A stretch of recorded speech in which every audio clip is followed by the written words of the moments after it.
चलिए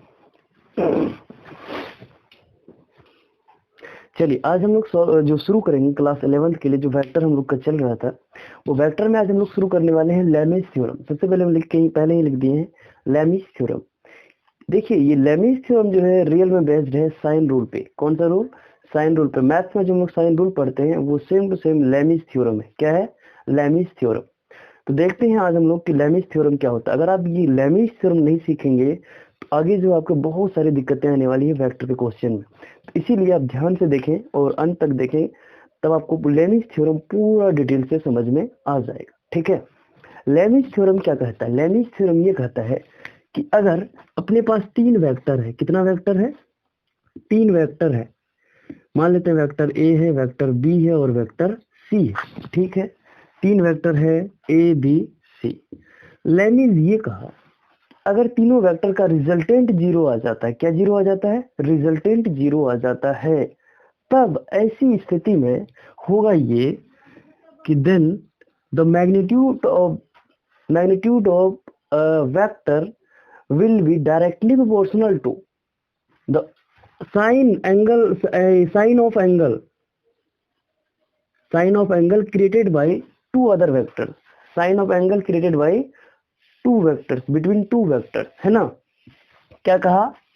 लिखेंगे Lami's theorem के बारे में, लिखेंगे इट स्टेट्स दैट इट, क्या कहा? अगर क्या तीनों वेक्टर का रिजल्टेंट जीरो है तब क्या होगा? इसका जो मैग्नीट्यूड होगा वो किसके डायरेक्टली प्रोपोर्शनल होगा? इसका ए का मैग्नीट्यूड, मान लेते हैं ये एंगल अगर अल्फा है तो डायरेक्टली प्रोपोर्शनल होगा angle, sine of angle between two vectors.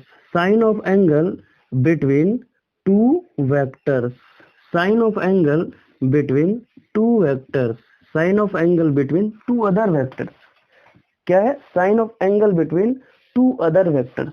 ये जो ए का मैग्नीट्यूड होगा ये दोनों अलग वेक्टर के द्वारा बनाया गया एंगल जो है, इसमें अगर साइन लगा देंगे तो इसके डायरेक्टली प्रोपोर्शनल होगा इसका मैग्नीट्यूड। समझ गए? क्या कहा? लेमिस क्या कहा? लेमिस ये कहा कि अगर तीनों का रिजल्टेंट जीरो आ जाता है तो क्या होगा? मैग्नीट्यूड ए जो डायरेक्टली प्रोपोर्शनल होगा, किसके डायरेक्टली प्रोपोर्शनल होगा? ये एंगल के साथ अगर साइन लगा दे, कौन एंगल के साथ? ये जो दो वेक्टर है, ये दो वेक्टर जो एंगल बना रहे हैं, इस एंगल के साथ अगर हम साइन लगा दें, इसके सामने वाला, इसके सामने जो एंगल बनता है, सीधा सूत्र याद रखना है, इस वेक्टर के सामने जो एंगल बनता है, इस वेक्टर के सामने जो एंगल बनता है उसमें अगर हम साइन लगा दें उस एंगल में, उसी का डायरेक्टली प्रोपोर्शनल होगा। जैसे ये बी का मैग्नीट्यूड किसके बराबर होगा? बी का मैग्नीट्यूड, बी के सामने जो एंगल बनेगा, बी के सामने जो एंगल बनेगा, बी के सामने एंगल मान लेते हैं बीटा बन रहा है, तो क्या होगा? साइन बीटा, इसके समानुपाती प्रोपोर्शनल होगा। और सी का मैग्नीट्यूड किसके प्रोपोर्शनल होगा? सी के सामने जो एंगल बनेगा, मान लेते हैं ये गामा है, तो यहाँ क्या लिख देंगे? साइन के साथ एंगल गामा लगा देंगे, इसके डायरेक्टली प्रोपोर्शनल होगा। समझ गए? यही है लेमिस थ्योरम, और इसी को हम लोग कन्वर्ट करेंगे साइन रूल में। देखते हैं कैसे। सबसे पहले हम लोग इसको डिफाइन कर देते हैं। क्या कर देते हैं? डिफाइन कर देते हैं। लिखते हैं it states that if resultant of three vectors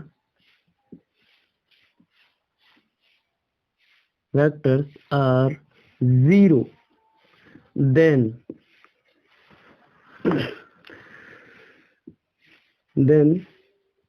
that magnitude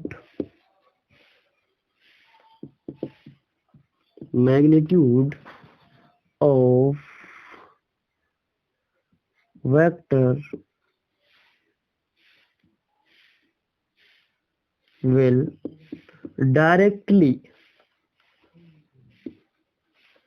proportional to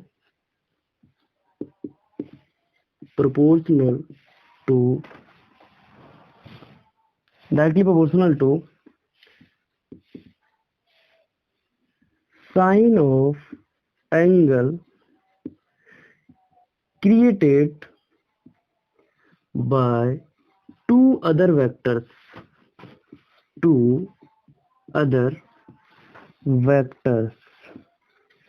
Lami's क्या कहा? अगर कभी भी तीन वेक्टर है अपने पास और तीनों का रिजल्टेंट जीरो हो जाता है, क्या हो जाता है? क्या लिखा हुआ, it states that if resultant of three vectors are zero then that magnitude of vectors will be directly proportional to sine of angle created by two other vectors. मतलब अगर अपने पास तीन वेक्टर है, मान लेते हैं ये है वेक्टर ए और ये है वेक्टर बी और ये है वेक्टर सी। अगर ये तीनों का रिजल्टेंट जीरो है, क्या जीरो है, रिजल्टेंट जीरो है, अगर 120 डिग्री रख दें तो रिजल्टेंट जीरो होगा। रिजल्टेंट जीरो है तो क्या होगा, ए का मैग्नीट्यूड इसके सामने जो एंगल बनेगा, मान लेते हैं अल्फा बनेगा, तो क्या होगा, ए का मैग्नीट्यूड डायरेक्टली प्रोपोर्शनल होगा साइन के साथ, वो एंगल लगा दीजिए, साइन के साथ इसके सामने वाला एंगल लगाइए, और बी का मैग्नीट्यूड इसके सामने जो एंगल बनेगा क्या बनेगा, बी के सामने का एंगल क्या मान लेते हैं बीटा है, तो जो बी का मैग्नीट्यूड होगा डायरेक्टली प्रोपोर्शनल होगा साइन के साथ बी के सामने वाला एंगल, और सी का मैग्नीट्यूड डायरेक्टली प्रोपोर्शनल होगा साइन के साथ सी के सामने वाला एंगल, मान लेते हैं गामा है, तो ये गामा। समझ गए, तो यही कॉन्सेप्ट है आपका लेमीज थ्योरम। क्या है, लेमीज थ्योरम। चलिए ले लेते हैं, let us consider three vectors, let us consider three vectors A, B and C having its resultant are zero। हम लोग तीन वेक्टर लिए हैं और ये मान के लिए हैं कि ये तीनों वेक्टर का रिजल्टेंट कितना है, जीरो है। ये है ए वेक्टर और ये है आपका बी वेक्टर और ये है आपका सी वेक्टर। ये बी वेक्टर ले लेते हैं और ये है आपका सी वेक्टर। ठीक है, तो मान लिए कि जब ये था, ये एंगल है आपका अल्फा इसके सामने वाला, और इसके सामने वाला एंगल है बीटा, और इसके सामने वाला एंगल क्या है, गामा। अब साइन रूल क्या कहता है, अगर तीनों का क्या जीरो, तीनों वेक्टर का रिजल्टेंट जीरो है तो होगा क्या, होगा ये कि magnitude of A directly proportional to sine of सामने वाला एंगल, साइन ऑफ सामने वाला एंगल क्या है, अल्फा। अब प्रोपोर्शनलिटी को हटाने के लिए क्या लगाएंगे, अब मैग्नीट्यूड है तो एक ये चिन्ह खत्म, सीधा ए आ जाएगा, ए बराबर यहाँ लिख देते हैं के साइन अल्फा। अब यहाँ से के का मान निकालते हैं, ए बाई साइन अल्फा बराबर के, समीकरण एक, इक्वेशन वन। अब बी के लिए देख लेते हैं, बी का जो मैग्नीट्यूड होगा डायरेक्टली प्रोपोर्शनल होगा साइन के साथ उसके सामने वाला एंगल, तो बी मैग्नीट्यूड ऑफ बी बराबर के, प्रोपोर्शनलिटी को हटाने के लिए कांस्टेंट लेके साइन बीटा। अब यहाँ से के का मान निकालेंगे, क्या हो जाएगा, बी बटे साइन बीटा। ठीक है, ये हो जाएगा के का मान, इसको मान लेते हैं समीकरण दो। अब अगला see directly proportional to sign के साथ एंगल गामा, क्या लगाएंगे, साइन के साथ एंगल गामा, सी बराबर के साइन गामा, तो सी बटे साइन गामा बराबर के। ठीक है, ये हो जाएगा आपका समीकरण तीन। अब तीनों समीकरण में देखिए आपकी तरफ राइट हैंड RHS बराबर है तो LHS भी बराबर कर देते हैं। अब ऊपर लिखते हैं फ्रॉम इक्वेशन 1, 2 एंड 3, क्या ले लेते हैं, फ्रॉम इक्वेशन 1, 2 एंड 3। एक बार बढ़िया से देख लीजिए, लिखते हैं फ्रॉम इक्वेशन 1, 2 एंड 3। इक्वेशन 1, 2 और 3 को अगर देखें, या इक्वेशन 1, 2 एंड 3 से देखें तो क्या है, RHS बराबर है तो LHS क्या कर देंगे, बराबर। तो LHS में क्या है, ए बटे साइन अल्फा बराबर बी बटे साइन बीटा बराबर सी बटे साइन गामा। अब ए जो देख रहे हैं ये ए वेक्टर का मैग्नीट्यूड है, और ये बी वेक्टर का मैग्नीट्यूड है, और ये सी वेक्टर का मैग्नीट्यूड है। अब यहाँ से ट्रिक क्या है, यहाँ से ट्रिक ये है कि मान लीजिए कोई भी अपने पास अगर 3 वेक्टर है और उसका तीनों का रिजल्टेंट 0 है, ए बी और ये सी, इसी को हम लोग साइन रूल भी बोलते हैं। कौन सा रूल बोलते हैं मैथ में? इसी को मैथ में बोलते हैं साइन रूल, समझिए। और ये बी वेक्टर है, इसके सामने कौन एंगल जो है बीटा है, अल्फा है और ये गामा है। अगर हम लोग को लगाना है साइन रूल या लेमिज थ्योरम, क्योंकि फिजिक्स पढ़ रहे थे यहाँ लेमिज थ्योरम ही बोलेंगे। लेमिज थ्योरम कहाँ से आया कैसे है आपको पता चल चुका है, लेकिन अब लगाना कैसे है, अब लगाने का तरीका समझिए। सामने वाला वेक्टर का मैग्नीट्यूड लेना है, उसके सामने वाला एंगल के साथ साइन लगा देना। सामने वाला वेक्टर का एक का मैग्नीट्यूड और बट्टे साइन के साथ एंगल क्या लगेगा, उसके सामने वाला एंगल। बी का मैग्नीट्यूड बट्टा साइन, इसके सामने वाला एंगल बीटा। सी का मैग्नीट्यूड बट्टा साइन गम। समझ गए?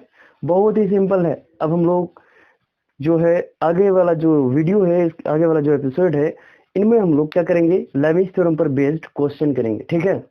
अगर हम लोग एक क्वेश्चन, अभी फिलहाल हम लोग एक क्वेश्चन सॉल्व कर लेते हैं। ठीक है, देखते हैं कैसे।